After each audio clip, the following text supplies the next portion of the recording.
Voilà. Ah, donc, c'est vrai, ok, donc, on est encore toujours dans le mardi, donc dans l'histoire. Donc, on a vu la végétation. Et en fait, je pense qu'on a fini la Rachi, on a répété la Rachi plus déjà la semaine dernière, avec Oui. l'histoire de la terre qui avait besoin d'une réparation, etc., Mm, qui avait entraîné la faute de l'homme et tout, etc. Elle avait été elle aussi maudite, et voilà. Et donc maintenant, donc ça, c'était, on avait fait Rachi, donc maintenant, normalement, le but du jeu, c'est qu'on doit faire Nachmanide, donc on doit faire le Ramban qui est là, tu vois. Donc en fait, je sais pas, il y a la traduction en anglais en dessous, ok. voilà, mais je vais le faire dans les mots, et puis voilà. Donc, donc lui, il explique, donc je lis et je traduis. Donc on est sur la végétation, quoi, grosso modo. Je pense qu'il ne parle pas sur les eaux. Soit je ne vais pas regarder, je vais même peut-être mal. Ah si, il parle. Ok, une seconde. Ouais, je crois qu'il parle une seconde. J'arrive. Je suis en train de voir jusqu'où il faut que je remonte.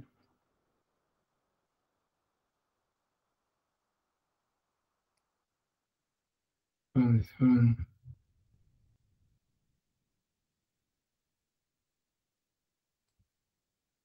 Ok, ça on a vu là, ok, je vais pas refaire ça. Ok, donc ça on a fait.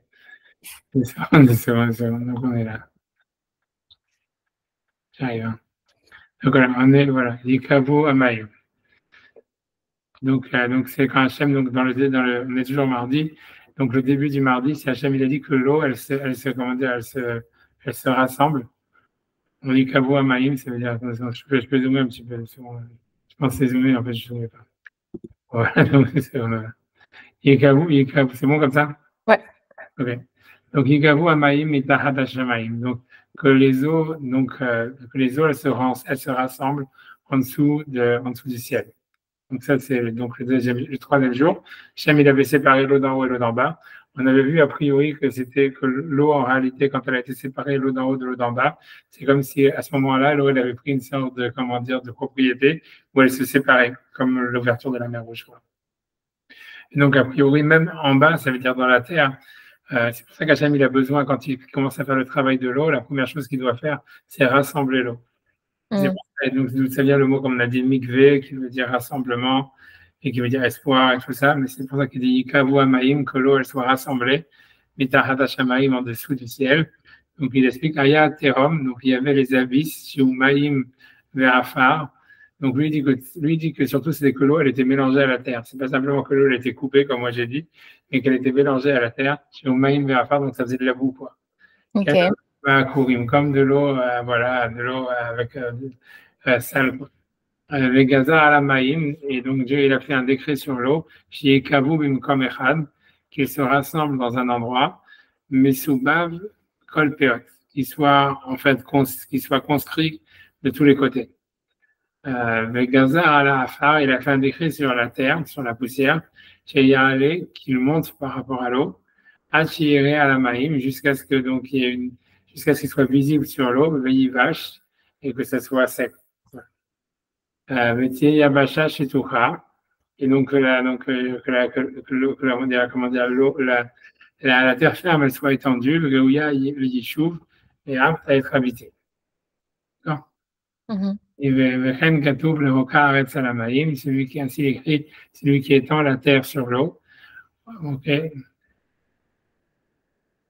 Donc, pour l'instant, c'est ce qu'il va me dire. Donc, maintenant, il dit Oshema, ou bien peut-être chez Tié Kadourit, que la terre, elle est ronde. A priori, il n'était pas sûr. C'est-à-dire qu'il y a une partie, enfin, la partie, en fait, la minorité de la Terre, ça veut dire une partie minoritaire de la Terre, elle est dévoilée. Le Ruba Meshukarat, mais la majorité de la Terre, en fait, elle est enfouie sous l'eau. Hachaïdamu Yevanim, comme ils l'ont montré les Grecs, les Moftehem, par leurs preuves, Anirim, qui sont visibles, ou Mefatim, j'imagine, des preuves qui sont réelles ou qui sont fausses, c'est ce qu'il veut dire. Il a dit que les Grecs, ils ont démontré que la Terre était ronde, mais avec des preuves qui sont certaines bonnes, certaines mauvaises. Mm. Ok. Donc, en tout cas, il dit, donc, il veut dire que ces deux décrets séparés, Kelomar Shnei Nianim, ce sont deux choses, Naasim Bechefetz Elohim, qui ont été faites par le désir de Dieu, Efer Minanaot Betivam, qui est le contraire de ce qu'elles font naturellement. Qui est Araou, il est Kvedut, donc c'est-à-dire puisque la terre qui normalement est lourde, et Afar, donc la poussière, ou le Kalut Amaïm, alors que l'eau est plus légère qu'Enegda face à elle. Donc normalement, la mer aurait dû recouvrir la terre. La mer, je recouvre Ouais. la terre. Ok. Et donc, je lui dis qu'en fait, donc, c'est quelque chose qui est surnaturel. C'est-à-dire, Hachem, il a dû demander à l'eau d'inverser et à la terre d'inverser leur propriété, quoi. C'est-à-dire que la terre, elle prenne le dessus sur la mer et que la mer, en fait, elle s'enfonce, alors qu'elle est normalement plus légère, qu'elle a une tendance plutôt à recouvrir, à s'enfoncer dans les profondeurs. Mais il y a de la terre sous les océans. Enfin, les fonds marins, c'est de la terre. Oui, c'est ce qu'il a dit. C'est qu'il disait que la Terre elle était ronde et que donc en fait il y a de la Terre sur les océans. C'est ce qu'il a dit et que donc il y a que la minorité de la Terre qui est en fait dévoilée, qui n'est pas en fait recouverte d'eau. Mais en fait, ok, mais malgré tout, quoi, ce qu'il veut dire, c'est que malgré tout, l'eau elle aurait dû recouvrir tout, quoi. Ouais, c'est pas naturel. Ok. C'est ce que c'est pas naturel. C'est ce que veut dire. Okay. C'est sûr que physiquement ça tient. Ça veut dire on comprend que il y a pas un miracle tous les jours qui fait que l'eau elle est pas en train de recouvrir la Terre. Mais voilà, mais lui veut dire qu'à la base, quand ça s'est créé, quoi, ça devait être quelque chose qui était pas naturel. Ouais, donc c'est ce qu'il dit. Ok, il dit Kiraou, j'ai fait d'autres à phare. Donc je sais pas si tu vois la flèche quand je veux la flèche ou pas. Non, là, je vois pas la flèche. Ah, parce qu'en fait, je vais que j'aille dans l'autre écran, mais bon, j'ai pas envie d'aller dans l'autre écran. Voilà, c'est pas grave, c'est pas grave. Donc, c'est que ça, que ça pour montrer parce qu'on en est, quoi. Je sais pas ce que tu vois, on est quatrième ligne avant la fin, quoi. Le Liot, Hamoud, je sais pas c'est quoi ton niveau en hébreu exactement, je sais pas. Ah, c'est très faible. Ah, d'accord, ok. Je comprends pas grand-chose. Ok, d'accord. C'est pas grave, je sais, moi, j'ai ma fille maintenant qu'elle est en Israël. Aussi, j'ai la fille de Kaloulban et j'ai l'impression qu'elle apprend rien. C'est dur. D'accord, ok. Je crois que maintenant en Israël, c'est plus la peine de savoir les mots pour voir. On peut s'en sortir avec l'anglais. Ouais. Ok, C'est quand même frustrant, quoi. d'accord, ok. Ok. Voilà, j'en sais rien, ok, j'avance. En tout cas, donc c'est pour ça que tu vois, je sais pas, tu vois, bon, je suis dans la quatrième ligne, avant la fin, tu vois, Liyot Hamoud Haaretz, ça veut dire du fait que la colonne de la terre, j'imagine Emtsaï, c'est-à-dire que j'imagine qu'il veut dire, je sais pas ce qu'il veut dire par là. Il veut dire que, je sais pas, je sais pas ce qu'il veut dire. À mon avis, c'est une erreur, mais bon, c'est une erreur parce qu'il connaissait pas. Il pensait, lui, il pensait que le centre de la Terre, il n'était pas recouvert d'eau. Ça veut dire que les pôles, ils n'étaient pas recouverts d'eau. Parce qu'il dit Liot, Hamoud et Haaretz, ça veut dire le centre de gravité. Hamoud, c'est la colonne. Alors, je vais aller lentement, tu vois, je vais dire Liot, comme ça doit un peu des mots. Liot, c'est du fait que, pour que ça soit, Hamoud, c'est la colonne. Ça veut dire, tu vois, le centre de gravité. Tu vois, je suis dans la quatrième ligne avant la fin. Tu vois, troisième mot. Liot, Hamoud, Haaretz. Tu vois aussi ou tu vois pas du tout? Non, non. Attends, je vais aller sur notre écran et je vais aller sur le truc et je vais essayer de mettre le truc.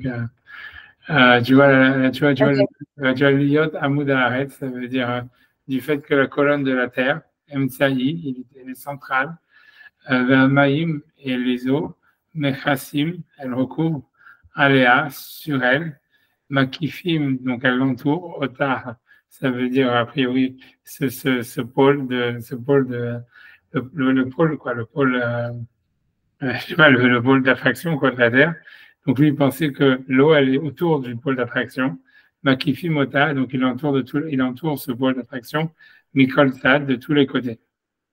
Donc, Valken, moi je scroll là, il dit Valken Ama, et c'est pour ça qu'il a dit Ikavu Amaïm, donc que les eaux se rassemblent, Mita Hatashamaïm, sous le ciel, Kelomar, c'est-à-dire El Makom Shiflut, c'est-à-dire qu'elles se rassemblent dans l'endroit le plus bas, Ve'amar, et il a dit Vetirae Ayabasha, et qu'elles soient vues Ayabasha, la terre ferme, Ve'karalaim Shemot, et donc il leur a donné des noms, Biyotam Lovshim Atsuot Aelu, lorsqu'ils s'habillaient de ces formes-là, Kimitrila Yashemam, puisqu'au début, les abysses, ils étaient appelés Terom, ça veut dire les abysses et non pas les eaux. Mais par la suite, le nom de Terom, il a été, le mot abysse, il a été transformé en les eaux, puisqu'on a vu que dans la création du monde, Hachem, il change les noms des choses et les définit différemment à chaque fois. C'est bon? Donc maintenant, je vais dans la suite. Je vais donc Vaikra Elohim. Donc Elohim, il a appelé la Yabasha, ça veut dire la terre ferme, Eretz, la terre. Donc, il continue à expliquer Narmanide. Yomar, cela veut dire qui Shema Raouila, c'est-à-dire que son nom, Shema, c'est son nom, Raouila, qui lui est Raoui, qui lui est apte, la Haël. Yabasha, c'est la terre ferme, c'est la Yabash. Yabasha, ça veut dire sec. Yabesh, ça veut dire sec. Yabasha, ça veut dire ce qu'elle est sèche. Qui Fared, puisque en séparant Amaim l'eau mina afar, de la poussière, et hi, elle est Yevesha, elle devient sèche. La terre. Avalikare mais on l'a appelée Eretz, la terre. Keshem Klal Ayesodot, comme en fait la majorité des éléments, à Nivra Barishon, qui ont été créés le premier jour. Vatam, et la raison, qui va voir Nivreu, que c'est pour elle qu'ils ont été créés. Chétié Yeshuv la Adam, pour qu'elle soit une possibilité d'habitation pour l'homme. Shen Batartonim Makir Boro, puisqu'il n'y a personne dans les mondes inférieurs qui connaît son créateur, Zulato, si ce n'est l'homme. Mhm. Et donc, ce qui veut dire, je ne sais pas ce qu'il veut dire par là, il veut dire, c'est pour ça que, donc, je ne sais pas ce qu'il veut dire par là. Et il a fait ça pour, c'est-à-dire, Hachem, il a séparé, enfin, il a permis à ce que la mer ne recouvre pas la terre pour l'homme. Oui, mais c'est ça ce qu'il veut dire, surtout ce qu'il veut dire, lui, ce qu'il veut dire par là, il veut dire, parce que moi, à mon avis, tu vois, là, j'ai ouvert l'écran, donc la mer a disparu, enfin, je sais pas, tu vois, ça veut dire que tu vois, c'est-à-dire, c'est que, mais ce qu'il veut dire, c'est comment ça se fait que le mot Eretz, en fait, tu vois, pour lui, ce qu'il interpelle, c'est ça, c'est que le mot Eretz, et en fait, il apparaît tout au début de la création du monde. Il est marqué Bereshit bara Elohim. Au début, Elohim a créé Et Hashamaim, le ciel, et Haaretz. Donc le mot Eretz, qui veut dire la terre, il était tout au début. Mm. Maintenant, tu vois, ici, on est au troisième jour, et après avoir séparé l'eau, tu vois, je reviens sur le verset, tu vois, je ne reviens pas du tout, en fait, je ne sais pas ce que je fais exactement, mais c'est pas grave. Ça veut dire, c'est parce qu'en fait, c'est difficile de savoir. Oui, des secondes, je sais pas, une seconde. Ça veut dire que dans le troisième jour, ouais, j'ai pas vraiment rédoué, mais c'est pas grave. Ça veut dire que dans le troisième jour, en fait, il y avait tu vois, il dit que l'eau se rassemble et qu'on puisse voir la terre ferme, et il appelle la terre ferme Eretz. Donc, c'est-à-dire que, donc, a priori, Eretz, elle était déjà là depuis le début, quoi. Okay, oui. Donc, c'est ça ce que il veut dire. Donc, lui veut dire pourquoi est-ce que, en fait, ok, on voit, c'est ce que Maïmonide, il avait dit dans le guide des égarés qu'on avait fait ensemble, il avait dit, oui, en fait, c'est vrai, les noms, en fait, les mots dans la création du monde, ils changent de sens, plus ils évoluent. C'est-à-dire qu'il avait dit l'eau qu'il y a au début, c'est pas l'eau qu'il y a après, c'est pas l'eau quand elle est séparée de l'eau d'en haut et de l'eau d'en bas, blablabla. Et a priori, même la terre, c'est pas la même chose. Ce qui est appelé Eretz au moment de la création, au début de la création du monde, c'est pas ce qui est appelé Eretz dans le troisième jour, puisque il définit en fait la terre ferme comme étant Eretz. Et alors qu'avant, a priori, Eretz, c'était sûrement quelque chose de plus large qui incorporait tu vois, tout ce qui n'était pas le ciel, quoi, a priori. Tu vois, mais donc, tu vois, donc, si ça se oublie, si vous posez la question, il dit, en fait, pourquoi est-ce qu'en fait, on a appelé dans la création du monde tout ce qui n'est pas le ciel Eretz? Puisqu'a priori, Eretz, en fait, c'est que une partie infime de l'univers, quoi. Tu vois, c'est juste, voilà, c'est la partie qui est à la fin qui n'est pas recouverte par les eaux, en plus. Donc il dit, donc c'est encore plus petit que, donc lui dit parce qu'en fait, Eretz, c'était le principal de la création, parce que c'est là-dessus qu'il peut y avoir l'homme. Et donc, comme l'homme, en fait, c'est le but de la création, donc c'est pour ça que depuis le début, on appelait Eretz, tu vois, c'est-à-dire, tout le monde, on a appelé Eretz, quoi. Ok. C'est ce qu'il veut dire. Voilà, tu vois, c'est ce qu'il dit, j'en sais rien. C'est une grande discussion, cette histoire-là, de savoir est-ce que le monde il a été créé pour l'homme ou pas. Tu vois, je sais pas si, tu vois, ça veut dire parmi les commentateurs, c'est un gros truc. Ça veut dire, Narmanide, lui, pense, je vois pas, on peut discuter, je peux manger quoi sur ça. C'est l'avis de Narmanide, il est connu pour penser que lui pense que tout est, et c'est beaucoup des kabbalistes qui pensent comme ça. En fait, c'est une vie qui pense qu'en fait, que tout a été créé pour l'homme. Et que l'homme, en fait, c'est pas le centre, évidemment. C'est sûr que, on va dire, Hachem, c'est le centre, c'est sûr, mais Hachem, c'est le centre avant la création, mais la création, en fait, elle est pour l'homme. Tout a été fait, en fait, voilà, au service de l'homme. Les anges, ils sont au service des hommes. pour, tu vois, c'est pas, même les astres, tout, quoi. Ça veut dire, en fait, l'homme, il est au centre de la création. Ça, c'est la vie de Narmani, de pas mal, tu vois, de la plupart des kabbalistes en réalité. Puisque tu vois, dans la Kabbale, en réalité, l'humain, il est vraiment central, tu vois. C'est-à-dire, tu vois, dans la Kabbale, l'univers, il est structuré comme un humain, tu vois. Ça veut dire que, Ok. ça veut dire que l'univers, tu vois, c'est un univers, c'est un homme, en fait, d'après la Kabbale. Ça veut dire, tu vois, c'est quand tu vois, on dit que l'homme, il est appelé l'homme microcosmique, parce qu'en fait, c'est une répétition, ça veut dire c'est un univers, comment dire, amoindri, un petit si. Mais en fait, Ah, ok. et tu vois, pour eux, ça veut dire que c'est-à-dire que la structure de l'être humain, elle se retrouve dans tout l'univers. Par exemple, la structure des sphirotes, quand on avait déjà vu, quand on a étudié le Beta Eliyahu, quand il a parlé des sphirotes, tu vois bien qu'en fait, elles sont mises comme des parties du corps humain. Et en fait, c'est un système qui organise pas simplement l'humain, mais l'univers. Tu vois. Et en fait, donc, en fait, c'est comme si le corps humain et les sphirotes, c'est la structure de l'humain, c'est-à-dire dans un sens très large, mais Mm, mm. ça veut dire elle se retrouve en fait dans l'univers. Et l'homme, en fait, il est comme si tu veux au centre. Tu vois, c'est pour ça qu'on dit que voilà, l'homme, il a été créé à l'image de Elohim.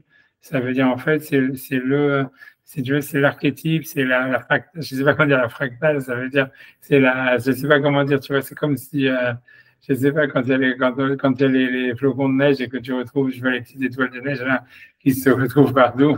En fait, Mm. l'être humain, c'est comme des étoiles de neige, quoi, dans un flocon de neige, quoi. Ça veut dire que voilà et que et voilà, et ça c'est la vision de Narmanide, c'est la vision de la Kabbale en général, etc. Et Ok. mais Maïmonide, etc. Lui, il n'est pas du tout d'accord avec ça. Lui pense que c'est complètement un anthropomorphisme, etc. Et que en fait, ça veut dire l'homme, ça veut dire comment dire, c'est un point c'est un insecte dans l'univers, quoi. Et que il est pas du tout au centre, même au niveau de l'intention divine. Voilà, il est pas le seul, selon Maïmonide, parce que Maïmonide, il pense que l'être humain n'est pas le seul être doué de conscience, tu vois. Ah ouais? Et donc, qui est d'autre est de conscience? Tu vois, évidemment, il y a les anges, mais même si tu enlèves les anges, tu vois que pour lui, les anges, ça existe vraiment. Ça, les anges, c'est pas les anges, pour lui, c'est des concepts agents, quoi, des trucs comme ça. Mais en plus de ça, pour lui, les astres, ils sont doués de conscience, je pense comme ça. Il n'était pas le seul, tous les philosophes, bref, c'est-à-dire Aristote et Platon et tout ça, ils pensaient Mm. aussi que les astres, ils avaient une conscience, etc. Et etc. Et donc, ça veut dire, donc pour lui, en fait, pour lui, l'être humain, il est pas, c'est-à-dire, ouais, c'est pas le seul à être conscient de l'existence de Dieu, c'est pas le seul à, etc. Il n'est pas du tout le centre de l'univers. Et voilà, pour lui, Ok. voilà. Mais bon, c'est une question, quoi. C'est un truc comme ça, quoi. Ouais, j'en sais rien. En tout C'est cas, non. intéressant comme débat. Ouais, non, c'est sûr, c'est intéressant, c'est sûr. Ça fait ça fait beaucoup de différences, quoi. C'est clair, tu vois, ouais. Non, tu vois, par exemple, tu vois, par exemple, pour Narmani, ça veut dire, ça part au niveau de la morale, ça fait un très gros impact pour comment, par exemple, comprendre le sens des mitzvot, tu vois, le sens des commandements et la Torah d'une manière générale. Ça veut dire que, tu vois, Narmani, lui, va dire, en fait, les mitzvot, elles sont faites pour nous perfectionner. Ça veut dire pour lui, en fait, l'homme, en fait, c'est-à-dire comme l'homme, il est au centre. Donc, le but d'un homme dans sa vie, c'est principalement d'arriver, en fait, tu vois, de purifier son âme, ou en tous les cas d'arriver à un certain niveau de perfection, quelque chose comme ça, une purification intérieure, quoi. Et pour lui, en fait, donc tout ce qui se passe à l'extérieur, c'est que en fait comment dire, des expériences, tu vois, ça peut être, tu peux voir comme ça, comme je sais pas, des épreuves ou n'importe quoi, mais c'est-à-dire tu vois, des expériences, des occasions pour l'homme de se purifier lui-même. Mhm. Ça veut dire, voilà, tu dis, voilà, je sais pas, voilà, je suis au régime et je vois un croissant. Alors, ça veut dire, voilà, ça veut dire, pour moi, c'est une occasion en fait, de me purifier mon âme, de pas manger le croissant, quoi. Voilà, c'est ça l'idée. Tu vois, ça veut dire, et en fait, le fait que je mange le croissant ou que je mange pas le croissant, en réalité, ça importe peu, tu vois. Ça veut dire, le principal, c'est tout est lié, en fait, à l'intériorité de l'homme. Et Mhm. tout est là pour ça, quoi. Ça veut dire, tu vois, dans les rapports humains, dans le fait, je sais pas, tu vois, d'aller à la prière ou de faire Shabbat, de manger kasher, ce que tu veux. Mhm. Pour C'est lui, pas l'action, c'est le process. voilà, c'est pour nous, c'est pour chaque homme pour qu'en fait, il se purifie intérieurement et qu'il arrive Mhm. à, tu vois, et comme ça, il a le Olam Haba, et c'est ça le but, en fait, de la vie d'un homme, etc., spécialement d'un juif et tout ça. Mais donc, en fait, ça, tu vois, ça, c'est l'avis de Narmanide et c'est comme ça qu'il envisage la morale. Et ça fait beaucoup de différence parce que, tu vois, dans des choix, tu vois, pour lui, en fait, ça veut dire, lui, il pense qu'en fait, les choix qu'on fait, ils n'ont pas vraiment d'impact sur la société ou sur le monde et tout ça. Parce que si tu veux, c'est comme si Dieu, en fait, lui, en fait, il a décidé, en fait. Qu'est-ce que Mhm. tu vois, pour lui, en fait, c'est comme s'il disait, en fait, un peu, pour lui, ça va peut-être pas d'impact le fait que je mange le croissant ou que je mange pas le croissant si je vais être gros mec. Mais en fait, le plus important, c'est, tu vois, et ça, c'est pas, si tu veux, c'est pas ton affaire d'être gros mec, mais toi, tu dois ne pas manger le croissant parce que si tu es gourmand, il faut que tu vois, que tu apprennes, tu vois, aller contre. Mhm. Tu vois, c'est ça la vision de l'histoire, tu vois, c'est pas du tout goal oriented, tu vois, ça veut dire, c'est pas, tu vois, l'idée, pour lui, c'est le résultat, il importe peu, en fait. Ouais, j'ai compris. C'est tout, en fait, sur la vie intérieure qui est importante, tu vois, tout ça. Et tu vois, Maïmonide, lui, il n'a pas du tout cette vision-là. Lui, il pense que tu vois, ça veut dire. Il ne pense pas que justement l'homme il soit si important que ça, qu'il doit atteindre. C'est-à-dire pour lui, si un homme il doit atteindre une perfection morale, c'est uniquement pour être, puisqu'il est au service de l'univers. Donc c'est pour qu'il trouve sa place dans l'univers. Et donc en fait, le plus important pour lui, c'est en fait, c'est que voilà, c'est l'idée, c'est si tu manges un croissant, en fait, il y a un autre type dans la rue qui n'a pas de quoi manger à cause de toi, il va rien manger. Donc c'est pour ça que tu dois pas manger le croissant, quoi. Ou bien si jamais tu es en train de détruire ton corps, à plusieurs raisons, tu vois. Mais ça veut dire l'idée, c'est que c'est tout est envisagé sous l'optique en fait du résultat, quoi, de la fonctionnalité.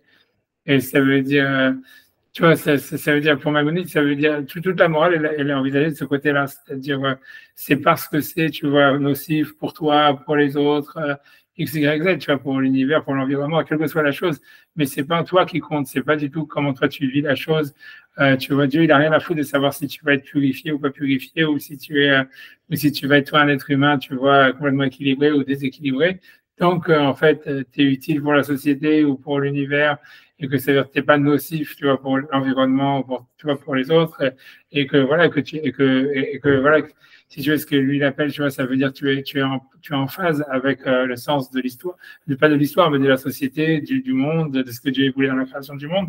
Mais c'est-à-dire l'homme, c'est un ustensile en fait de l'univers. Il joue sa part, il joue son rôle, mais en fait, il a pas à être centré sur lui-même, sur sa perfection ou non-perfection, etc. Tu vois, pour lui, C'est marrant parce que pour moi c'est les 2 en même temps. C'est-à-dire c'est ouais, être, «se perfectionner» entre guillemets pour pouvoir prendre sa place, dans l'univers, quoi.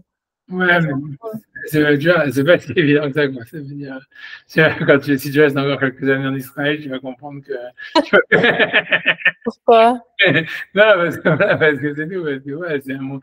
Non, je sais pas, c'est un monde dur, mais c'est pas qu'en Israël, ça veut dire dans le monde dans lequel on est, en fait, tu vois, en général, tu vois, c'est pas le type qui, en général, quelqu'un qui va chercher en fait une perfection intérieure, il risque de beaucoup de ne pas être en phase avec son environnement, tu vois. Oui, parce que tout le monde devrait aller vers ça. Voilà, c'est ça. Mais la Alors, plupart des gens, ils sont en mode robot, mais quand on se réveille, on devrait tous se réveiller en fait, c'est le projet.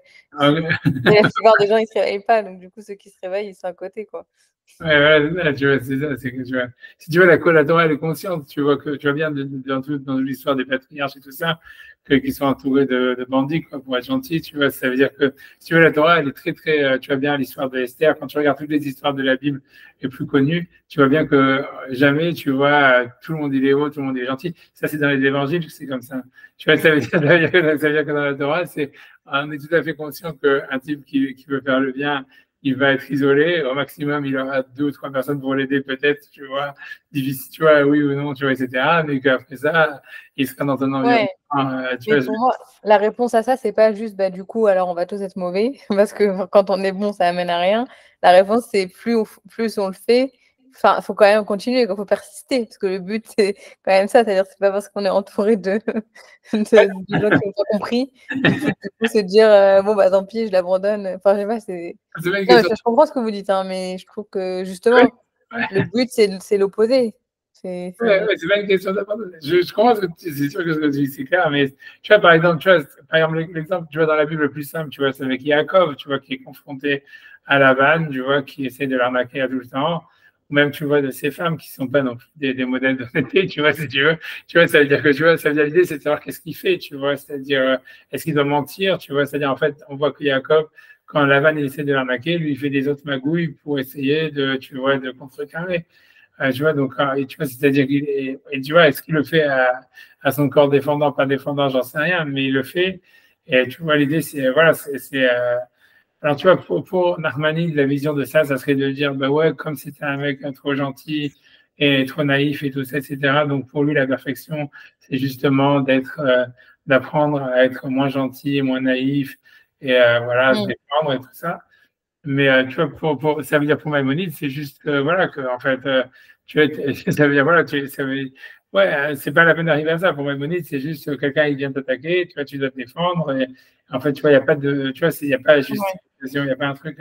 Mais tu vois, c'est pour te dire, c'est pas, tu vois, bon, dans l'histoire de Jacob, c'est l'histoire de Jacob, mais tu as, voilà, si tu veux, je sais pas quoi, tu vois, ça veut dire, je sais pas si dans la Torah, tu trouves des exemples opposés où quelqu'un, il préfère être sacrifié, tu vois, pour ne pas se salir moralement, tu vois. Je sais pas, tu vois, honnêtement, je sais pas si vraiment il y en a, quoi. J'essaie de réfléchir maintenant, je me dis, c'est vrai, peut-être qu'il n'y a même pas d'exemple. Alors, j'essaie de réfléchir je sais pas qui c'est qui aurait pu, en fait. Ce que vous dites, c'est qu'il n'y a pas de personnage dans la Bible qui a cherché à se perfectionner, à s'améliorer. Ils sont tous rentrés dans le moule, quoi. Non, ils sont pas dire rentrer dans le moule, je ne peux pas dire ça, tu vois, tu vois, genre,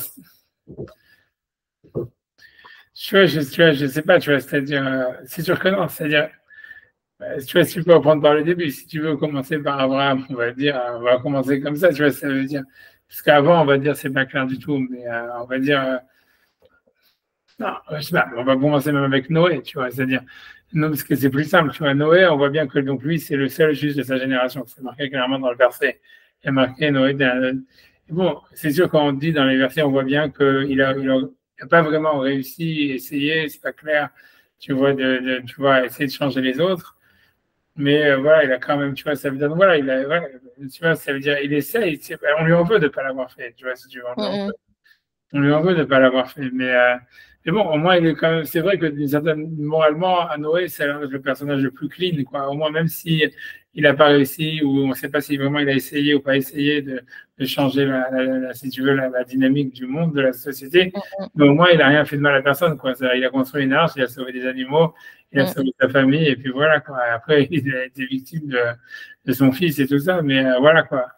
C'est vrai qu'en fait, il est vachement plus clean que la suite, quoi. Ça veut dire, Abraham, tu vois déjà le fait même qu'il est prêt à sacrifier son fils, quoi, etc.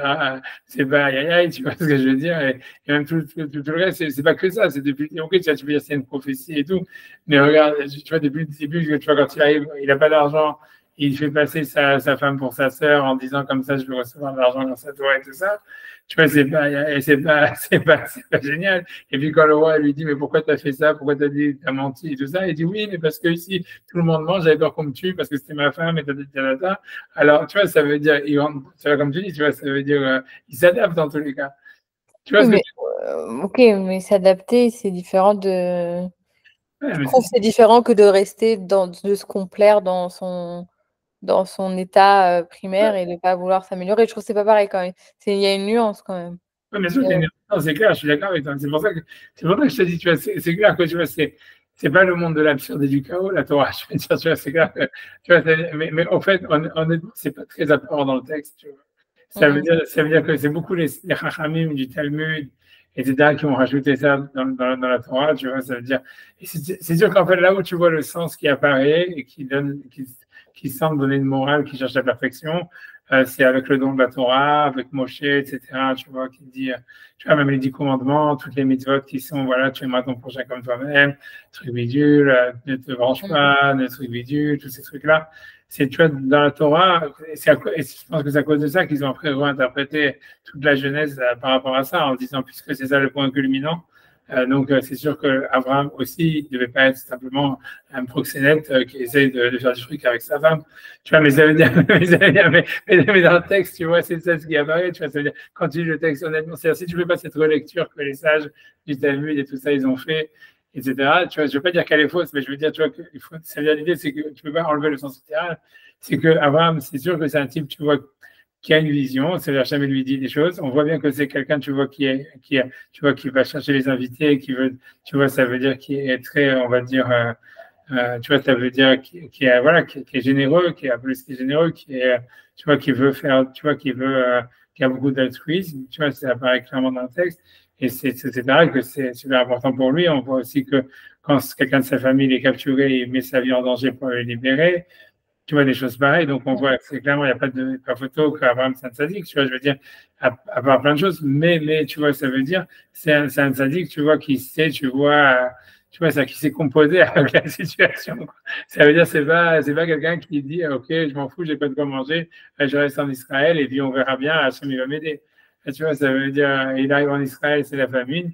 Et il dit, il cherche un plan pour faire de la thune, il n'a rien, et puis à la fin, il dit, OK, je prends ma femme, et tu lui dis, je vais aller voir Pharaon, et je vais réussir à faire de la thune avec, et puis bon, ça ne lui pose pas plus de problèmes que ça, quoi. Et tu vois, il avait dit, C'est Hachem qui lui dit ça, non? non, pas du tout, Hachem, il a dit d'aller Hachem, il n'a jamais dit ça. Tu vois, comme la Torah n'est pas aussi débile. Tu vois, ça veut dire, non, c'est quand même pas, tu vois, je veux dire, tu vois, non, Hachem, il lui a dit d'aller en Israël. Lui, il s'est jeté dans la fournaise parce que tu vois, il était contre l'idolâtrie, etc. A priori, c'est ça l'histoire. Son père, il le jette dans une fournaise devant le roi, etc. Il sort vivant. C'est un grand miracle, etc. À part ça, donc on a l'impression que voilà, c'est sûr qu'en fait, on ne sait pas c'est quoi son message, puisque tu vois, dans la Torah, c'est pas marqué c'est quoi l'idéologie, qu'est-ce qu'il pensait vraiment, on n'en sait rien, tu vois. C'est simplement que ça veut dire, voilà, son père, il a jeté dans le roi Nimrod et son père, etc., l'ont jeté dans le feu, qu'il a été sauvé du feu.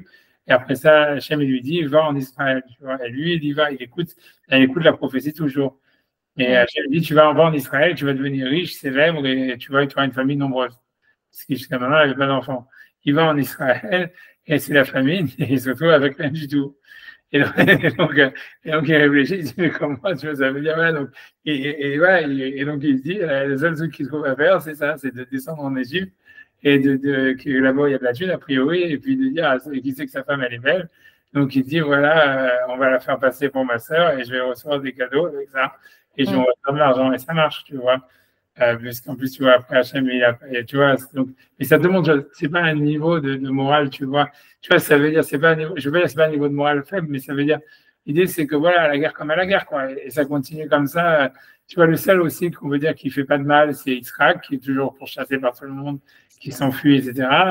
Mais voilà, mais qui est pas, tu vois, ça veut dire, bof, tu vois, qui a l'air un petit peu, tu vois, voilà, on va dire, c'est le seul, mais voilà, mais non plus, tu vois, je veux dire, on voit pas non plus, on ne te dit pas c'était un saint qui, tu vois, qui faisait que du bien tous les jours, on n'en sait rien de ce qu'il faisait toute la journée. On a l'impression qu'il était plus ou moins aveugle, qu'il était plus ou moins enfermé, qu'il était plus ou moins handicapé, tu vois. Et après ça, Yaakov, tu vois, c'est carrément, tu vois, le débile, c'est la débilité. Tu vois, là, au niveau de la morale, tu vois, puisqu'il se déguise dans son frère pour voler les brachot, il lui vend les brachot pour un plat de lentilles, parce qu'il voit que son frère crève de faim. Ça veut dire, tu vois, c'est comme s'il en rentre pas. Et après ça, on te décrit toutes les magouilles qu'il a fait. Tu vois, c'est vrai qu'il tombe sur Lavan, qui est aussi un super gros magouilleur, et qui est aussi, il a un côté super naïf, et en même temps, un côté super magouilleur.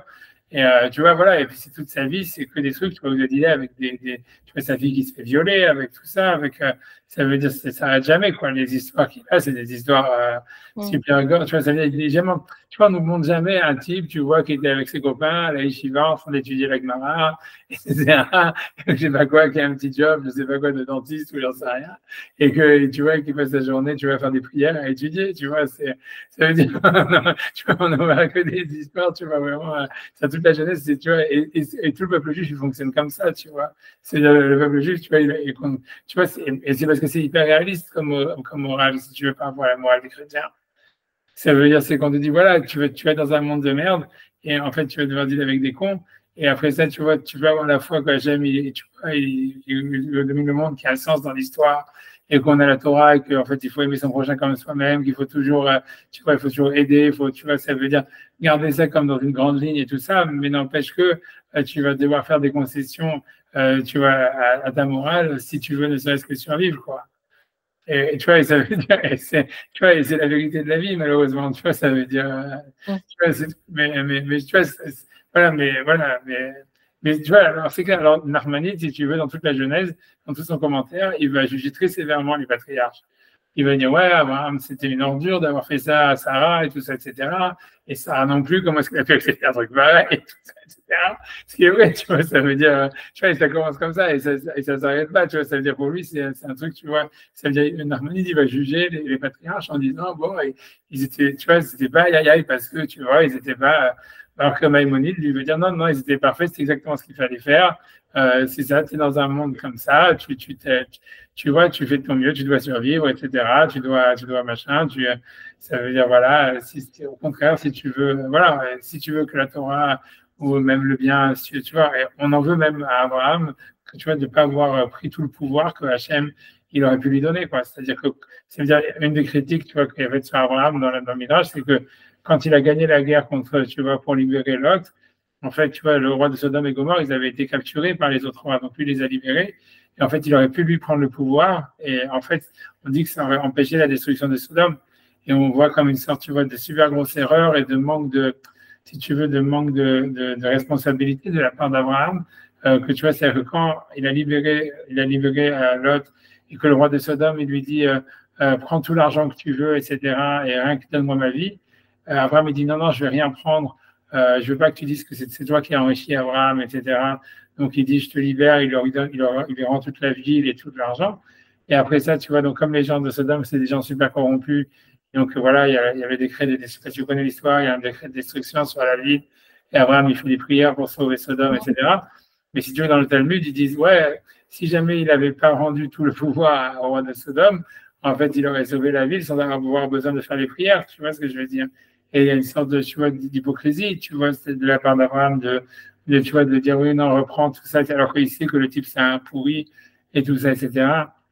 Et après, de dire, ah, est-ce qu'il n'y a pas de vie juste dans la ville? Ben ouais, mais si toi, t'avais pris tes responsabilités, il y en aurait sûrement eu plus que 10, tu vois ce que je veux dire? Oui, Mais, mais c'est une lecture très littérale, tout ça. C'est-à-dire, déjà, c'est une optique, c'est-à-dire, c'est très propre aussi à la personne qui fait la lecture de ça, je trouve. Mais, et en plus de ça, je sais pas, je trouve ça, enfin, ça veut dire peut-être qu'il y a des trucs à apprendre derrière ces histoires sans que ça soit forcément d'un point de vue littéral.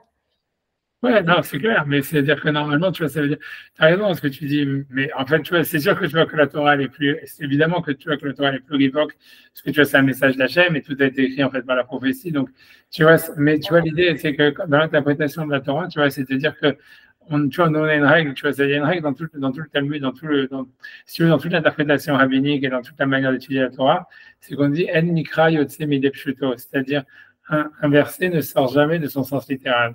Est-ce que tu vois, ça veut dire, si tu veux, tu vois, c'est-à-dire que, je ne sais pas si on a déjà parlé de ça, mais ça veut dire, on a déjà vu que si tu veux, il y a plusieurs degrés d'interprétation de la Torah. Comme c'est connu, il y a le Pardes, il y a le sens littéral, qui est le Pshat, il y a le Remez, que c'est l'allusion, il y a le Drash, que c'est tu vois, c'est l'allégorie, et le Sod, qui est le secret kabbalistique. Et donc, c'est sûr que tu vois que tous ces personnages bibliques, toutes ces histoires, ils ont un sens en fait très profond et tu vois, il y a des tonnes et des tonnes de sens qu'on ne peut pas, tu vois, ça veut dire dans tous les domaines, ça veut dire et kabbalistique, est-ce que tu veux, etc. Mais en réalité, l'idée, c'est qu'à chaque fois, le sens littéral, tu peux pas aller contre le sens littéral. Ça veut dire, tu peux pas dire, ah non, c'est une allégorie ou ça t'est jamais passé qu'Abraham, il a pris sa femme et qu'il a proposé à Pharaon Non, contre l'argent. oui. Tu vois, ça veut dire, Ouais, ok, je dis pas que ça s'est jamais passé, mais je dis que l'analyse de ce qui s'est passé et de ce qu'on en fait d'un personnage, enfin, les intentions qu'on prête à un personnage ou ce genre de discours, ça c'est subjectif. Mais dans les faits, ça s'est passé. ah, non, Après, de dire si c'était mal, si c'était pas mal, s'il était, enfin voilà, enfin c'est ça que je dis que c'est plus non, ouvert à l'interprétation, quoi. oui, non, c'est sûr, c'est subjectif. Et c'est pas et c'est sûr qu'en fait, tu vois, c'est pas l'explication, c'est pas le jugement, tu vois, qu'on peut faire. C'est une explication possible, tu vois. Ouais, ça. Mais c'est un message, mais c'est comme ça qu'on étudie la Torah, si tu veux. La Torah, tu vois, c'est pas, c'est pas monolithique, c'est en fait, tu vois, c'est, chaque fois que tu vas relire le texte et que tu vas en prendre une Ouais. leçon, alors, ça peut être une leçon de dire, voilà, en fait, Abraham, il n'aurait pas dû rendre le pouvoir au roi de Sodome. Et en fait, après, c'est pour ça que sa prière n'a pas été acceptée. Tu vois, ça peut être une possibilité d'interprétation. Et en fait, le principal pour toi, c'est est-ce que ça fait sens pour toi? Est-ce que ça t'apprend Oui, quelque je chose? comprends. Et donc, ce que ça t'apprend, c'est de dire que si Hachem il te donne en fait une possibilité de faire quelque chose, tu vois, ne sois pas, tu vois, comme ça, n'aie pas peur de prendre la responsabilité. C'est-à-dire si Hachem il avait fait miraculeusement gagner Abraham la guerre, et donc il avait tout en son pouvoir, et en fait c'était une épreuve, on va dire que Hachem il donnait à Abraham s'il allait assumer en fait ce pouvoir qu'il lui donnait. Il a pas voulu, en fait, il a trouvé que c'était injuste, en fait, d'avoir gagné cette guerre et de prendre avantage, de tirer avantage de ce miracle pour, si tu veux, voilà, mettre, tu vois, alors qu'il a libéré le roi de Sodome et tout ça, mais ça veut dire prendre tout son argent ou prendre le pouvoir là-bas. Pour lui, il a trouvé que c'était injuste, mais en fait, c'est sûr qu'on voit bien que le résultat, en fait, il n'est pas extraordinaire.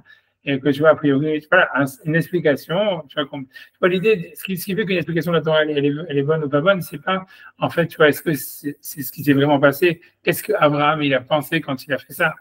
En fait, tu vois, ça ne nous intéresse pas du tout. En fait, c'est possible qu'il a pensé ça, c'est possible qu'il a pensé 10 000 autres choses, qu'il a 10 000 autres raisons, et c'est toutes les raisons, elles sont vraies. Mais ce qui est important quand tu étudies la Torah, c'est quelle leçon tu apprends de ça, tu vois. C'est ça l'idée, tu vois. Et si tu tiens une bonne leçon de ça, qui va t'apporter quelque chose, comme par exemple ici, c'est, voilà, si Hachem il te donne une opportunité, tu as une responsabilité, il ne faut pas que tu fuis ta responsabilité parce qu'après tu risques de le regretter. Tu vois, c'est ce qui s'est passé, tu vois, avec Abraham, avec Sodome. Eh ben, donc, c'est une bonne explication parce qu'en fait, la morale que t'en tires, elle est bonne. Tu vois ce que je veux dire? Oui, je comprends. C'est ça l'histoire, tu vois, c'est ça tu vois, et donc, en fait, voilà, mais ouais, après ça, c'est possible. Je vois qu'Abraham, c'est clair qu'il devait avoir 10 milliards de raisons pourquoi il n'a pas fait. Et comme, tu vois, ça peut être même des trucs, tu vois, voilà, ça peut être 10 milliards de raisons. Et c'est clair qu'on juge, tu vois, on juge pas Abraham, mais en fait, l'idée, c'est, qu'est-ce que tu veux apprendre? Mais pour revenir à l'histoire, tu vois, c'est ça l'histoire, c'est que dans la Torah, si tu veux, en fait, pour reprendre cette histoire de discussion entre Nachmanide et Maïmonide, ça veut dire est-ce qu'un homme il doit essayer d'arriver à une purification, tu vois, personnelle, morale, etc. Ou bien est-ce que en fait c'est uniquement fonctionnel, comment est-ce que l'univers il fonctionne et l'homme en fait il doit s'adapter. Évidemment, il doit chercher si tu veux, à ne pas être le type le plus pourri de la classe, mais ça veut dire ça veut dire qu'il doit s'adapter. D'une certaine manière, ça veut dire le principal, c'est qu'en fait, il soit à sa place dans la société, à sa place dans le système de l'univers, et qu'en fait, il n'y a pas de point en fait d'être nombriliste, et ça veut dire de penser à sa perfection personnelle, et plutôt de savoir voilà est-ce qu'on est à sa place, etc. En fait, si tu veux, cette discussion, c'est vraiment peut-être une sorte de contradiction qui est entre tout le livre de la Genèse et le livre de l'Exode, quoi. Et tu vois que dans la Genèse, tu vois, les patriarches, ils sont vraiment hyper adaptables, ils sont pas vraiment, il n'y a rien qui a l'air parfait chez eux, tu vois, parce que tout est ambigu, tu vois, ça veut dire, c'est le monde de l'ambiguïté, alors que dans la Torah, quand tu arrives dans l'Exode, c'est Moshe, Hachem, il dit à Moshe, voilà, tu tueras pas, tu feras pas ça, tu seras pas jaloux, tu as tout ce que tu veux, tu vois, tu aimeras ton prochain comme toi-même. On te fait une morale très, très carrée, tu vois, très, très exigeante et qui demande presque une perfection, qui condamne, en fait, tu vois, toutes les immoralités, etc. Donc, tu vois, c'est vrai qu'il y a une sorte de contradiction, tu vois, entre la Genèse tu vois, si tu veux, et par rapport à ça. Mais tu vois, c'est une discussion, tu vois, c'est une discussion, tu vois, entre Maïmonide et, bon, pas simplement Maïmonide et Nachmanide, mais voilà, c'est une grosse discussion à savoir quelle est la place déjà de l'homme, de l'individu, tu vois, est-ce que un homme, il doit être vraiment basé, si tu veux, centré sur ses entrailles, quoi, savoir, mon but dans ma vie, c'est de me perfectionner, c'est d'arriver, tu vois, une sorte de, tu vois, voilà, et tout le monde, tout ce qui est autour de moi, c'est en fait, c'est comme ça que je dois le voir, ça veut dire, qu'est-ce que moi je dois réagir pour me perfectionner par rapport à cette interaction que je vais avoir, tu vois. Et en fait, et peu importe, en fait, ça veut dire pas peu importe, mais c'est secondaire, en fait, comment dire, le outcome, tu vois, je sais pas, la répercussion qu'il pourrait y avoir sur l'histoire par rapport à ce qu'on fait. Tu vois, ça veut dire, ça doit être quelque chose, tu vois, qui est secondaire. Et on doit pas vraiment, tu vois, c'est Dieu qui domine le monde, donc nous, on doit surtout s'occuper de nous-mêmes. Et tu vois, un truc comme ça. Et ou bien, tu vois, non, c'est en fait, toi, en fait, toi, tu vois, t'es, comment dire, un grain de sable dans l'univers. Ton but, ça veut dire le but de l'homme, c'est de servir le monde, tu vois, voilà, donc tu vois, de servir la volonté d'Hachem qu'il y avait dans la création du monde, qui grosso modo, comme il dit Maïmonide, c'est que tout ce qui existe, tout ce qui peut exister puisse exister. C'est ça ce qu'il dit, que c'est ça la morale en fait de Dieu, c'est qu'il cherche à faire exister le maximum de choses possibles et que en fait c'est ça la morale qu'il y a dans la création du monde mais que pour lui donc tu vois ça doit être ça quoi, ça doit être ça ça veut dire on va dire la ligne directrice. Et peu importe si toi, en fait, dans l'histoire, ça veut dire, c'est sûr qu'il faut faire le bien et tout ça, comme il explique. Mais pour lui, tu vois, par exemple, les mitzvot et compagnie, elles sont là en fait, beaucoup pour l'organisation sociale, pour le développement de la nature ou du monde. Tu vois, elles sont pas là pour que l'homme il devienne parfait, quoi. Et il n'y a jamais personne qui a fait un lien entre les deux? Genre, il n'y a que ces deux discours opposés? C'est pas de discours opposés. C'est vrai que tu vois, en fait, si tu veux, il y a des discours, comme tu dis, qui sont au milieu. Il y a, si tu veux, ouais, si tu veux, le discours, il y a le troisième discours, il y a des discours qui sont plus, on va dire, comment dire, tu vois, au milieu, tu as le discours du Maharal de Prague, que lui dit, en réalité, c'est comme si, pour lui, il pense, en fait, que voilà, comme s'il y a un système universel, et que ce système universel, qui est, tu vois, presque transcendant, tu vois, comme s'il y avait une dimension transcendante de l'univers, et que donc, en fait, tu vois, dans ce système, si tu veux, tu vois, en fait, donc l'homme, en fait, si tu veux, oui, il doit s'identifier ou se rapprocher, on va dire, si tu veux, de la matrice de ce système, si on veut. Et ça, c'est un mélange, tu vois, c'est un truc au milieu, c'est-à-dire, c'est en même temps, c'est une interaction positive pour l'univers, ça ne peut pas être en porte-à-faux avec l'existence de l'univers, et en même temps, et l'homme, donc, c'est quelque chose qui est transcendant, qui a un truc de purification, de pureté, qui dans le sens, tu vois, qui serait au-dessus de l'univers, quoi. C'est pas que le monde il est fini en soi et que tout ce que l'homme peut faire, c'est la gestion d'un monde fini. Mais tu vois, il y a quelque chose, tu vois, de spirituel qui est dans l'univers, qui est au-dessus. Et que voilà, pour lui, c'est ça, ça serait un truc comme ça, tu vois, c'est de se lier avec une organisation transcendante qui est dans l'univers, à laquelle l'homme correspond, tu vois. Comme dans la Kabbale, on te parle justement des sphirotes, tu vois, comme je te parlais du flocon de neige et tout ça, qui est l'étoile de neige, quoi. Et ça, c'est pas, c'est-à-dire, c'est pas la version la plus acceptée, quoi. C'est ce que j'ai vu, j'en sais, c'est la vie du Maharal, j'en sais rien, tu vois, toutes les versions peuvent être vraies, tu vois, je pense, tu vois, je pense que, je pense que toutes les versions, elles peuvent être vraies, chacun, en fait, tu vois, c'est parce que tout est vrai, je pense que c'est pas contradictoire, tous ces trucs-là, tu vois, ça veut dire, l'homme, il peut être lié à un truc transcendantal, l'homme, il peut être lié avec, en même temps, un truc, tu vois, très mécanique, après ça, tu vois, j'ai vu, ça correspond à des étapes de la vie, tu vois, tu vois ce que je veux dire, tu vois, c'est tout. C'est sûr que Yaakov, tu vois, voilà, tu vois, je pense que quand tu seras marié avec des enfants et tout ça, tu seras beaucoup plus, à mon avis, tu vois, mécanique, qu'est-ce que je veux faire, tu vois, pour mes enfants, pour ma famille, tu vois, et beaucoup moins dans la transcendance, tu vois, que quand tu es pas marié, tu vois ce que je veux dire. Oui, justement. Ouais, ou peut-être, j'en sais rien, tu vois. C'est ça pour les enfants aussi, enfin, pas que pour toi, quoi. Ouais. Non, c'est compliqué. C'est comme tu dis, ce que je veux dire, je donne un mauvais exemple, tu vois, mais ce que je veux dire, tu vois, c'est des étapes dans la vie, quoi. Tu vois, c'est beaucoup. Oui, je comprends. Il n'y a pas de contradiction entre toutes ces visions, quoi. Ça veut dire, c'est des visions complémentaires. Mais c'est sûr qu'il y a des moments où ça fait des contradictions, tu vois. Puisqu'en fait, des fois, il y a des choix où, en fait, tu vois, pour toi, ça peut être très bien, tu vois, et pour la société, ça peut être moins bien. Et là, tu vois, c'est pas évident qu'est-ce qu'il faut choisir, tu vois. Par exemple, le cas le plus simple, tu vois, ça veut dire, c'est par exemple dans la Megillah d'Esther, avec, tu vois, Esther, en fait, elle doit avoir, en fait, pour sauver le peuple d'Israël, elle doit avoir des rapports consentis avec Ahasuerus, alors que jusqu'à maintenant, elle est très violée, quoi. Et donc, c'était permis, on va dire, parce que tu vois, c'était ça le truc. Et donc, en fait, l'idée, c'est de dire, pour elle-même, en fait, ça veut dire, c'était un acte, tu vois, pas extraordinaire, tu vois, pas moralement, tu vois, en plus que, a priori, elle était mariée avec Mordechai, tu vois, selon les Midrashim, etc. Donc, voilà, donc c'est pas aïe, quoi. Et même, elle n'est pas tellement heureuse de le faire, ni rien. Et en fait, l'idée, c'est, mais si tu veux sauver les Juifs, alors, tu vois, c'est ce qu'il faut faire, quoi. Donc, ce que je veux dire, tu vois, c'est que, tu vois, alors que elle aurait pu dire, comme c'est ce que Mordechai lui dit, quelqu'un d'autre peut sauver les Juifs seront sauvés de toutes les manières. Et donc, quand Mordechai dit ça, Mordechai lui dit, en fait, tu dois le faire, mais de toute façon, si tu le fais pas, les Juifs ils seront sauvés d'une autre manière. Ben, si c'est vrai, tu vois ce que je veux dire, alors, tu vois, pourquoi tu lui demandes de le faire, tu vois ce que je veux dire. Tu vois, c'est de l'histoire, tu vois, c'est un peu bizarre. Dans toute la Megillah d'Esther, mais voilà, c'est des problèmes qu'on retrouve, tu vois, dans la Bible, etc. Mais ce que je veux dire, c'est que plein de fois, si tu veux, la pureté morale, elle n'est pas en phase avec avec la situation, tu vois ce qu'il faut faire, etc. Tu veux prendre l'exemple plus simple de Gaza, tu vois ce que je veux dire. C'est clair que moralement, personne n'a envie d'aller tuer des enfants ou machin, ou j'en sais rien. C'est sûr qu'il y a beaucoup de victimes collatérales. J'imagine que les types à Gaza, ils sont pas tous des gros salauds. Enfin, j'espère imaginer ça, tu vois, on va dire. Mais tu vois, disons que, tu vois, c'est clair, quand tous les cas, voilà, quoi, ça veut dire que c'est moralement pas extraordinaire en tant qu'un individu d'aller là-bas, etc. Mais non, tu comprends que au niveau social, au niveau tu vois, du développement, tu vois, ça veut dire du fonctionnement de l'univers ou de la société ou du monde, c'est sûr que c'est ce qu'il faut faire, quoi.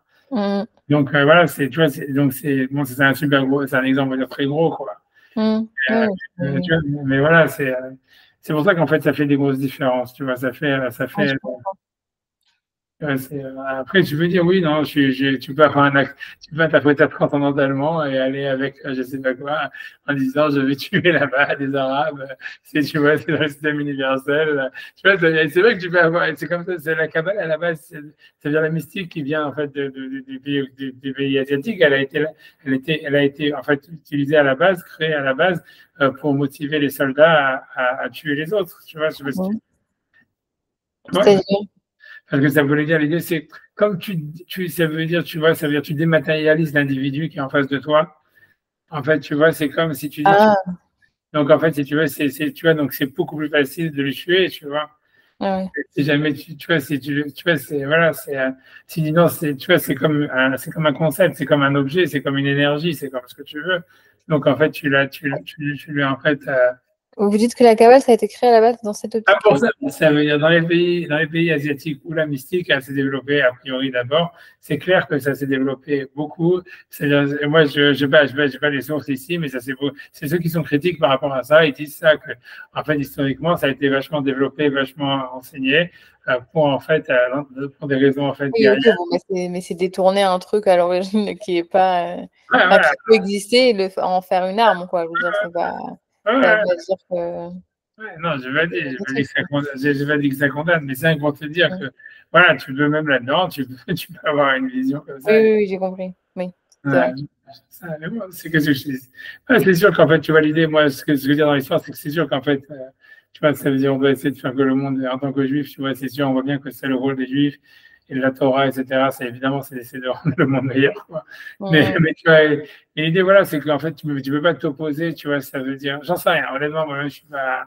Si tu veux, je comprends, c'est complexe, quoi. C'est-à-dire, c'est pas. C'est complexe. Tu vois bien que les orthodoxes en Israël, tu vois, ceux qui sont dans les yeshivot, eux, tu vois, ils ont cette vision de dire, tu vois, ok, ça veut dire, on veut pas se salir les mains, et donc, en fait, tu vois, ça veut dire qu'on veut pas s'investir, on veut pas s'impliquer, tu vois.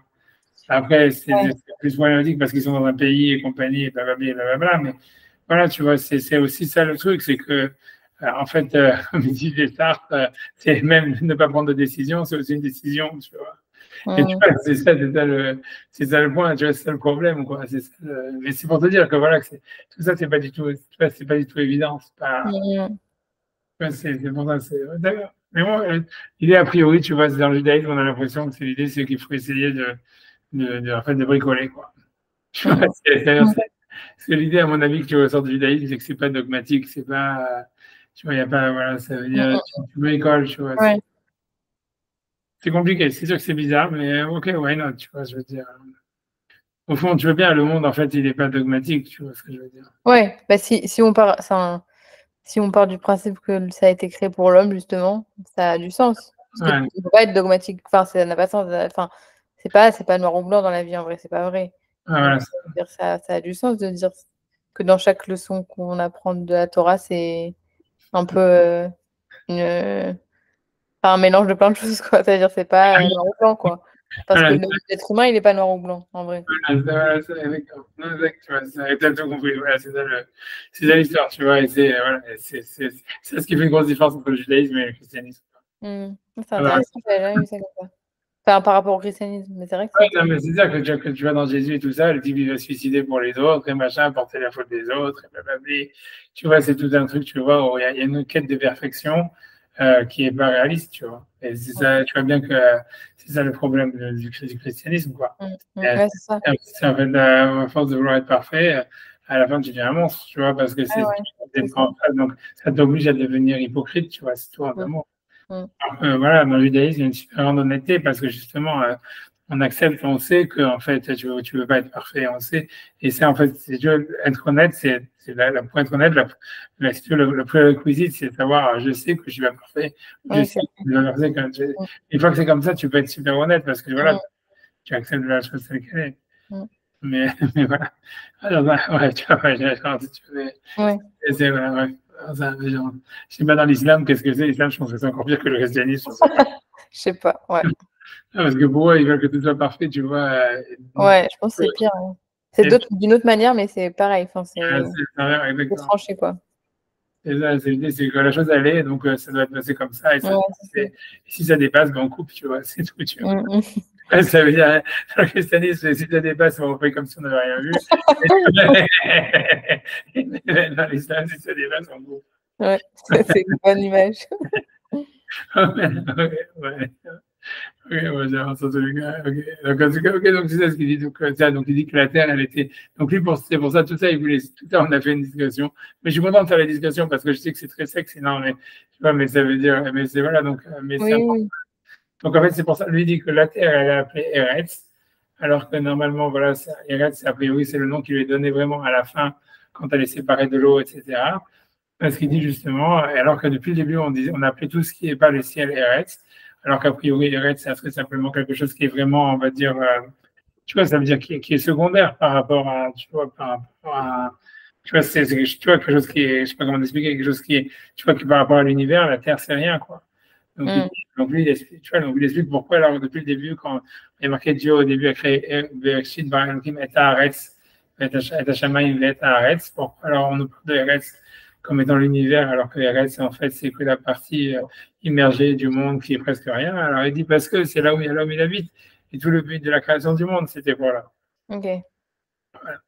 Voilà. Voilà. Donc, il est le seul à connaître Dieu, etc. Ça, c'est comme je dis, c'est des vides normales. Ensuite, donc il dit, Vekara la migvé. Bon, je ne veux pas changer d'écran, mais j'en ai marre. Mais ça veut dire, je suis dans la, Ça va, c'est dans la ok. quatrième ligne, cinquième ligne vers le milieu. Il y a un point après le mot Zulato, et il y a Vekara, il a appelé. Ok. Si tu arrives et j'ai quand même vers ça. Tu vois, ça veut dire Vekara, tu vois, Ok. Vekara les migvé Amaïm. Donc il a appelé, ça veut dire l'étendue d'eau, le rassemblement de l'eau, Yamim, les eaux, Kelu Yam Maïm. Donc, il veut dire que Yamim, ça veut dire les mers, ça veut dire la mer des eaux. Donc, c'est pour ça que Rachid s'était demandé pourquoi ça me fait au pluriel. Et Rachid avait expliqué qu'il n'y a pas un poisson qui a le même goût que l'autre, sinon est-ce qu'il est pêché. Et lui, il dit simplement que c'est pas Maïm comme si c'était des eaux, mais lui dire c'est une mer d'eau. Ok. Donc, je sais pas ce qu'il veut avec ça. Les filles chez Karka Amigve, Nikrayam. Parce que lui dit que le Karka, ça veut dire la terre, ça veut dire la partie solide, tu vois, qui est en dessous des abysses, tu vois, elle est appelée la mer. Kédiativ Kamaim Leyam Mechasim, comme on dit, comme l'eau qui recouvre la mer. Donc lui, il en déduit de là que c'est un verset dans Ishaïa qui dit la terre elle sera remplie de la connaissance de Dieu comme l'eau qui recouvre la mer.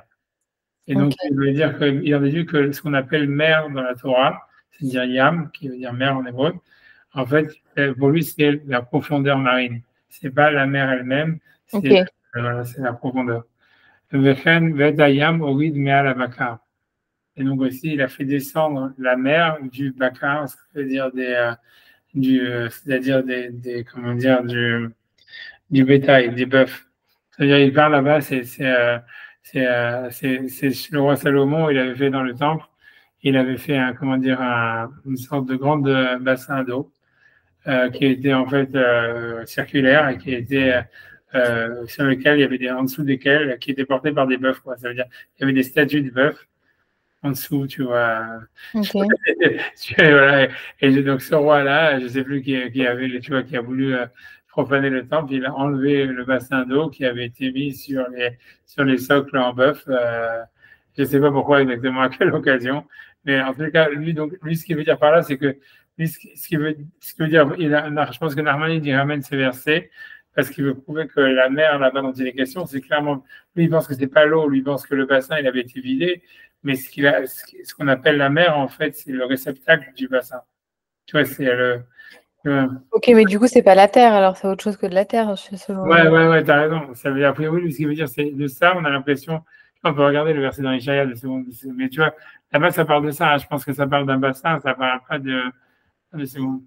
Ouais, sinon, je vais cliquer dessus. Tu vois, ça veut dire. Et donc, voilà, c'est ça. Donc, Ouria, je sais pas qu'est-ce qu'il a fait là-bas. Donc, le roi Achaz, il a accès à Amelech Achaz et à Misgarot. Donc, il a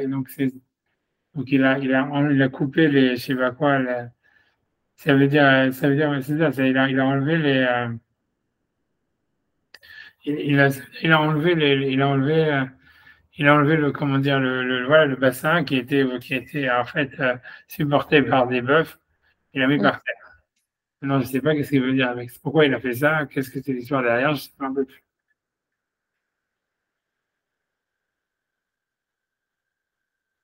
C'est peut-être pour les donner en cadeau au roi de.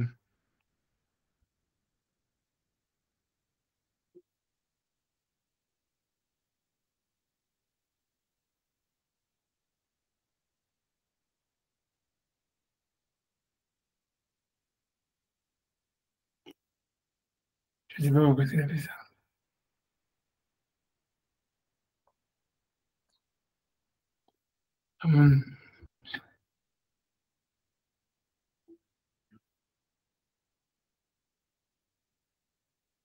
A priori, c'est pour imiter ce qu'ils faisaient les non-juifs ou un truc comme ça. Et King Ahaz, c'est un juif? C'est un roi juif? Ouais, c'est un roi juif, tu vois, mais là, tu vois, c'est un roi juif, mais à mon avis, c'est un roi juif qui a. Tu vois, c'est parce qu'il y a beaucoup de rois juifs qui étaient idolâtres, tu vois, qui étaient. Mm. Donc, en fait, je pense que voilà, si on peut avoir la traduction en français, on va faire. Hop.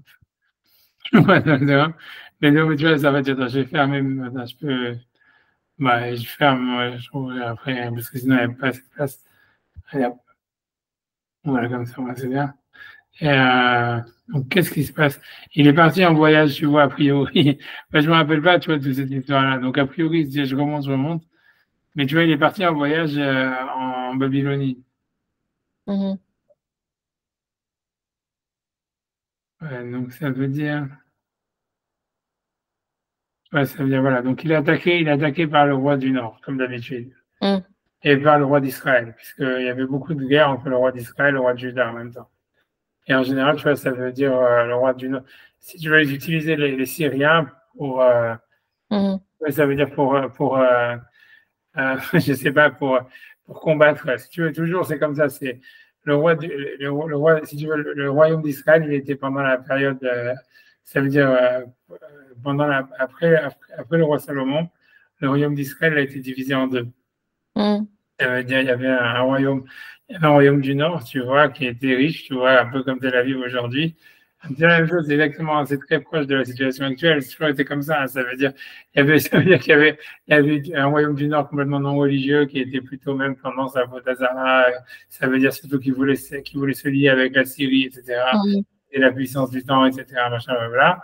Et donc, eux, ils avaient fait le schisme par rapport au royaume du Sud, là où il y avait le temple, et qui Mm. était beaucoup plus pauvre et qui était, on va dire plus religieux, si on veut parler comme ça. Mm. Donc mais même dans la dynastie davidique, etc., c'est simplement le royaume du Sud. Si tu veux, le royaume du Nord, il a été finalement détruit en fait complètement par Nabucodonosor. Enfin, même avant Nabucodonosor, et les 10 tribus qui le constituaient, ils ont été exilés. Mm. Mais en fait, tu vois, ça veut dire ici, donc, mais à chaque fois, si tu veux, l'idée c'était qu'il y avait le roi de Syrie, il y avait beaucoup de rois d'Israël qui étaient mariés avec des filles des rois de Syrie, etc. Ils faisaient une alliance en fait, et qui souvent ils allaient faire des raids à Jérusalem, je sais pas exactement, bon, ici j'imagine pour prendre de l'argent ou je sais pas quoi, alors que c'était pas, ils n'avaient pas beaucoup C'est le royaume de Jérusalem, si tu veux, le royaume de Juda, c'était un royaume vraiment de losers, quoi. Ils n'avaient pas, tu vois, ils n'avaient pas accès à la mer, ils avaient en fait, tu vois, très peu de terres fertiles. C'était Mm. vraiment, voilà, voilà, quoi. Et tout ce qu'ils avaient, c'était le temple, quoi, c'est tout. Mm. Mm. Donc, en tous les cas, donc, ouais, donc, à ce moment-là, voilà, donc, le roi de Syrie et le roi d'Israël, ils viennent attaquer Jérusalem, comme d'habitude, on va dire. Tu vois, mais ils n'arrivent pas à la prendre. Donc, maintenant, qu'est-ce qui se passe? Alors, voilà, Ok. Et donc, je sais pas, les Syriens, ils ont occupé là, blablabla. Donc maintenant, qu'est-ce qu'il fait? Il envoie des ambassadeurs, tu vois, pour lui dire, je suis ton serviteur, sauve-moi des mains du roi Syrie. Ok, donc il est parti voir encore un autre type. Voilà, et donc il envoie, donc en fait, il envoie de l'argent, c'est tout, tu vois. Donc ça veut dire, il prend, en fait, il a voulu envoyer, j'imagine, il a voulu, ouais, donc je pense, voilà, c'est qu'il envoie de l'argent, comme à chaque fois la même chose. Euh, une seconde, une seconde,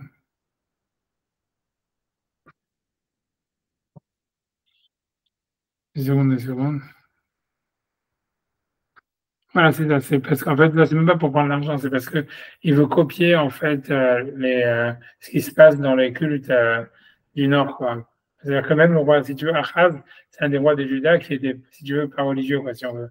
Ça veut dire qu'il voulait aussi, tu vois, si tu veux, rendre, ça veut dire plusieurs fois le temple de Jérusalem, il a été en fait même utilisé pour l'idolâtrie, etc. Mhm. Donc ici, c'est Achaz, a priori, il fait des réformes pour que en fait le temple de Jérusalem soit conforme aux normes ça veut dire des cultes qui étaient pratiqués plus au nord. Ok. Et voilà, c'est pour ça qu'il enlève ce que le roi Salomon avait fait, donc de mettre ce bassin d'eau qui était porté sur par des statues de bœuf. Il enlève ça, il le met par terre, je ne sais pas exactement pourquoi exactement. Mais tout ça, c'est pour dire en fait que là-bas, ce bassin d'eau, il a appelé Yam, il a appelé une mer, parce qu'il était très grand. Ok. Et donc, tout ça, c'est pour ça que Narmani, il a ramené ce verset. On dit, vous prouvez que ce qu'on appelle la mer, c'est pas en fait l'eau elle-même. Ah, ok. Mais tu as raison de dire qu'en fait, en tout cas, c'est pas limité en fait au fond marin, c'est n'importe quel récipient, c'est ça ce qui est appelé la mer. Hmm. Voilà. Bref, tu vois. Je sais rien, je regarde. Mais non, si on s'arrête, c'est comme tu veux. Je sais pas du tout, on peut s'arrêter comme tu veux. Sauf si tu veux. On peut continuer un petit peu, ouais. On peut finir le Ramban, on va finir le Rahman, on va essayer de finir le passage. Et bon, bref, mais en tout cas, ça, c'est un autre truc, tu vois. Je ferme ça, je ferme le roi, là. Non, je suis complètement paumé là-dedans. C'est bon. Ça, on avait déjà vu. Je sais pas pourquoi ça remontait. Ça, on a vu il y a longtemps. Je remonte, je remonte, je remonte, je remonte. Ok. Ouais, donc ça, ce qui veut dire que la mer, en fait, c'est pas, si tu veux, c'est pas la mer, c'est le réceptacle de la mer. C'est ça ce qu'il voulait apporter avec ça. Dans le fond marin, ça, ce qu'il appelé Yam. Et Maïm, c'est l'eau, mais en fait, c'est Yamim, donc ça serait les mers, ça voudrait dire, en fait, l'eau, c'est le réceptacle de l'eau. C'est comme ça Ok. qu'il faut traduire. Yamaim. Mais bon, mais bon, même je peux faire sur ça une diversion si tu veux, que en fait, c'est-à-dire que dans la Kabbale, toujours, c'est l'ustensile qui crée le contenant et pas le contraire, quoi. Et c'est cette idée qui reprend ici, à mon avis. Et dire, tu vois, c'est un truc, tu vois, voilà, c'est un truc super bizarre, mais c'est comme ça. Ça veut dire, dans la Kabbale, c'est beaucoup comme ça. Tu vois, c'est pas que le contenant, tu vois, il y a un contenant et qu'en fait, le contenant, il vient recevoir quelque chose, tu vois, et c'est tout. Ça veut dire, mais en fait, c'est le contenant qui crée l'intérieur.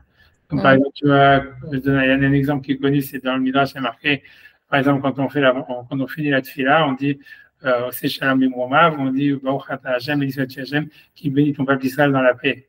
Hmm. Tu vois, donc on dit, après avoir fait toutes les bénédictions de la Hamida, on dit ça, et le Midrash, il dit, Hashem, il n'a pas trouvé un ustensile qui retient la bracha plus que la paix, ou qu'il n'y a que la paix qui peut retenir la bracha. Ok. Et tu vois, et voilà, et l'idée, c'est ce que ça veut dire, c'est que c'est pas t'as la bracha et t'as la paix qui retient la bracha. L'idée, c'est que la paix, ça crée la bracha. J'ai Tu vois, compris. c'est toujours comme ça. Et ça veut dire, voilà, tu vois, voilà, c'est compliqué. C'est même le rapport entre le corps et l'âme, il est comme ça, quoi. Bah oui, c'est vrai. Tu vois, c'est que le corps, en fait, il crée l'âme. Ça veut dire, si jamais il n'y avait pas de corps, en fait, il Oui, n'y a pas voilà. d'âme. Ouais, c'est toujours comme voilà. Donc c'est pour ça que lui te dit qu'en fait c'est ce qui est à la mer, c'est pas le contenant, c'est pas le contenant, c'est pas le contenu qui est la mer, c'est le fond, Ok. le réceptacle qui est la mer. Tu vois, c'est ça l'idée. Ouais, tu vois, maintenant après ça, comment devenir un réceptacle, comment avoir un réceptacle, c'est encore une histoire. C'est encore une autre histoire. Ouais, allez, j'avance. En tout cas, c'est ça ce qu'il veut dire. Donc et puis que le mot maïm comme yamim. Donc maintenant, donc on dit, donc Hachem, il a vu que l'eau, une fois qu'il avait séparé la terre ferme de l'eau, il a dit Kitov, il a dit, donc on a vu que c'était bien. que le mardi, il y a marqué 2 fois le mot Kitov. Donc, lui, il veut dire que Kitov, ça veut dire, c'est comme Maïmonide, il avait dit, c'est bien, ou qui ou même Bechefso. Ça veut dire, il veut les garder comme ça dans son désir. Ça veut dire qu'il est arrivé à un état qu'il ne voulait pas faire évoluer. Donc, ça n'a pas évolué après, quoi. Voilà, c'est ça, exactement. Ça veut dire que la mer, elle part au moment du déluge, tu vois. Après, ça, je peux comprendre comment. Mais, tu vois, ça, c'est une autre histoire. Tu vois, ça, c'est vrai que. Bon, ok. Donc, après, donc, il dit, Inyan, et le sujet qui Kacher et Bisham Atsura Azo, ça veut dire que quand Hachem, donc, il a habillé, en fait, l'eau et la terre ferme de cette forme, où, en fait, voilà, il y a la plage, on va dire, ou j'en sais rien, il y a des montagnes, Khafatz Bahem, donc, il a désiré cette forme. Vaya Kiyum, et donc c'est ça ce qui leur a donné une sorte de, voilà, de stabilité.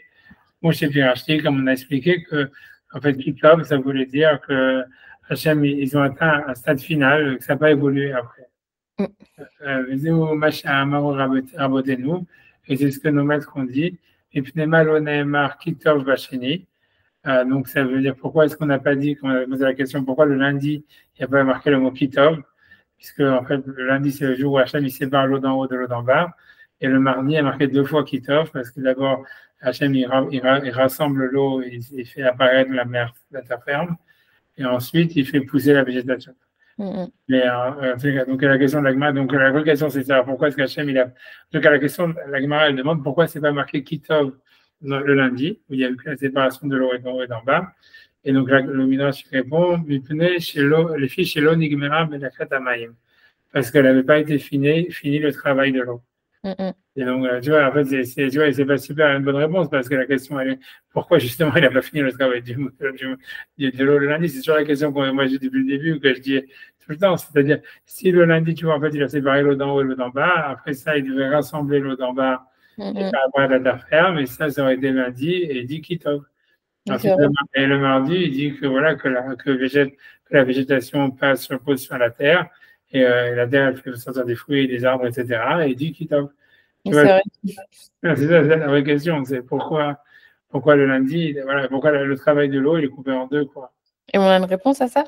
Je sais pas, on a vu, tu vois, tout le monde essaie de dire quelque chose, tu vois, je pense que lui il va dire que c'est parce qu'en fait toute la réponse, tout le but de l'eau c'est qu'il y a la végétation, donc tant qu'il n'y avait pas de végétation, c'est comme si mais bon, c'est difficile, tu vois, je sais pas, c'est difficile, c'est vrai que quand Hachem il crée la lumière, tu peux dire, parce que tu vois la lumière, tu vois, c'est écrit en un jour. Et voilà, c'est tout. La lumière, tu dis pas, ouais, la lumière, c'est pour que, j'en sais rien, la végétation, elle pousse. Tu dis, voilà, la lumière. Donc, je ne sais pas pourquoi l'eau et la séparation de l'eau d'en haut et de l'eau d'en bas et la terre de l'eau, ça ne serait pas une étape en un jour. C'est bizarre. Tu vois.